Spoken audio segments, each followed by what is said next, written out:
What's happening, folks? Back with another reaction, back with some more Echo and the Bunnymen, and we're returning to the 1987 self-titled album. And the next track is Blue Blue Ocean. The repetition of blue gives it a bit of a poetic feel. Obviously, it's a visual depiction. To be fair, it makes me think of the idea that ancient Greeks, for example, did not see the ocean as blue. They used different color words, but they didn't have a conception of what we now call blue.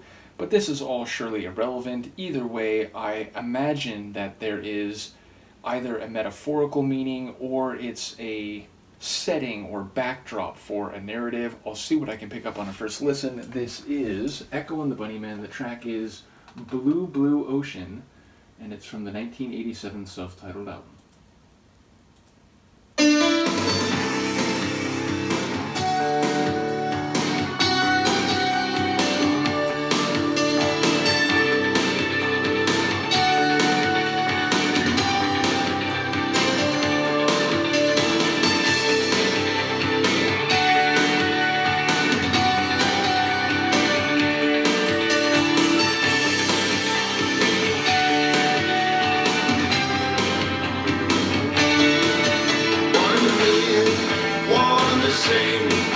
Looking for freedom, born to tame.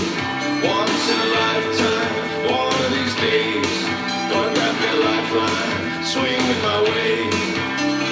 I'm swimming out on a blue, blue ocean. You're sailing out on a blue, blue sea. Silhouettes and a vulture hoping he's gonna pick the bones of you and me.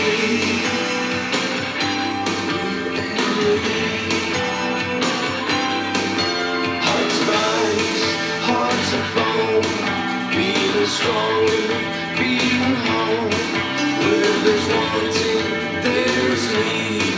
Where there's having, there is greed. I'm swimming out on a blue, blue ocean. You're sailing out on a blue, blue sea. Silhouettes and a vulture hoping he's gonna pick the bones of you and me.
It is fading, right?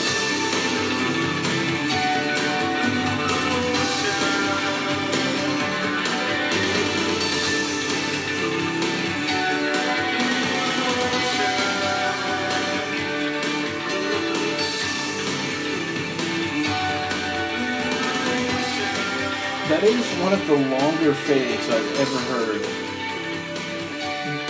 But it works for two reasons. One, it really has that extending on to infinity feel to it, and secondarily, in a track where I think there's metaphorical meaning to the blue, blue ocean, the blue, blue sea, it seems to work even more directly with that analogy or that figurative meaning, and that when you're out on the sea or the ocean, especially if you're not near shore, it extends to the horizon. It goes forever in all directions. So I feel like just on that conceptual connection alone, it works to have a very long, infinitely or just about extending conclusion to the track. So yeah, like lyrically I'm intrigued because I only caught tidbits, but what I did catch suggests that material need or greed are involved, and I think there's references to a vulture and to,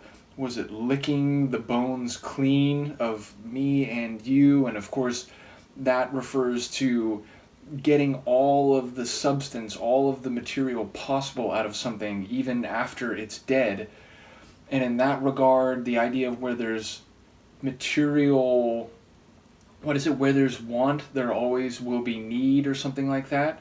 But then going to the other side of the spectrum and talking about greed, where you're seeking more material wealth or accumulation or sustenance than you actually need. It's going beyond necessity, and now it's relating to a psychological desire to take more than is necessary or to accumulate the most comparatively.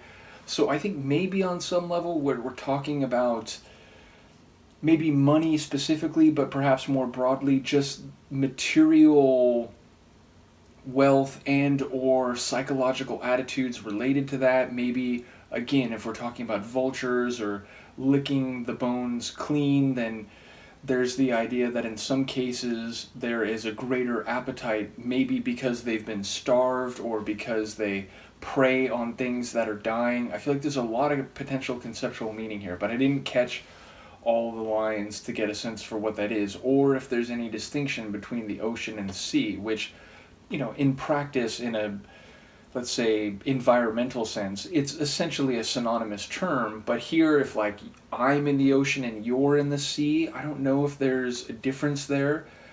But either way, whatever the lyrics may speak to, the vocals were interesting because for much of the vocals, they're not like spoke sung, but they're closer to that than a full, rich, you know, expressive, melodic type of vocal, where we do get some of that, especially in the like latter third of the tune. And then as the tune is fading away, there was a backing vocal that was, again, very rich and melodious, whereas a lot of the lead vocal for much of the track and for most of the first half of the track, it's, again, not strictly spoken, but it's very coolly or low-key in terms of the expressive nature of the not vocal, but yes, the vocals are more scaled back or restrained, and it's only in some sections once we get past halfway that there's some bigger, more expressive vocals. So I was intrigued by that. Now, it did go into that like almost psychedelic interlude where the vocals and even some of the sonics felt like they were echoing a bit. So that was an interesting contrast, and then it went back into the configuration or arrangement that constituted most of the track. So I was intrigued by that interlude.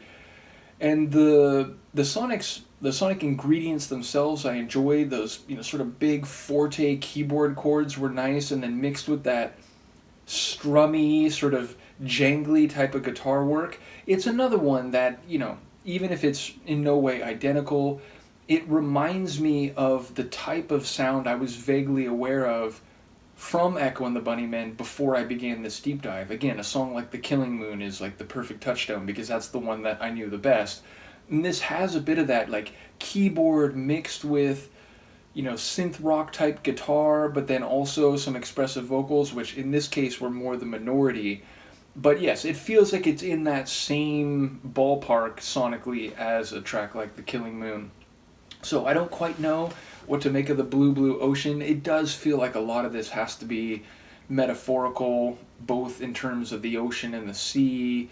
And again, if we're talking about want and need and greed and vultures and licking the bones clean, I feel like there has to be some metaphorical meaning as it relates to material wealth and or the psychological implications of that on both ends of the spectrum. But yeah, ultimately a compelling tune, one that I was very engaged with and trying to figure out. So yeah, I've enjoyed this album a great deal. Again, when we finish, we will jump back in time a little bit, but I've enjoyed this, again, record that is closer to what I knew of them before I heard the early stuff. It's like, whoa, this is really like, you know, post-punk and it's sort of raw and edgy. So yeah, it's been a very interesting journey. Thank you again to Amber.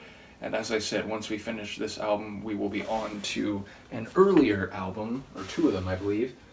But yes, when we come back to this album the next time, I think we're right near the end. Yeah, two more, Satellite and then All My Life. So we'll look forward to those. Let me know what you think of this, and I will see you next time. Peace.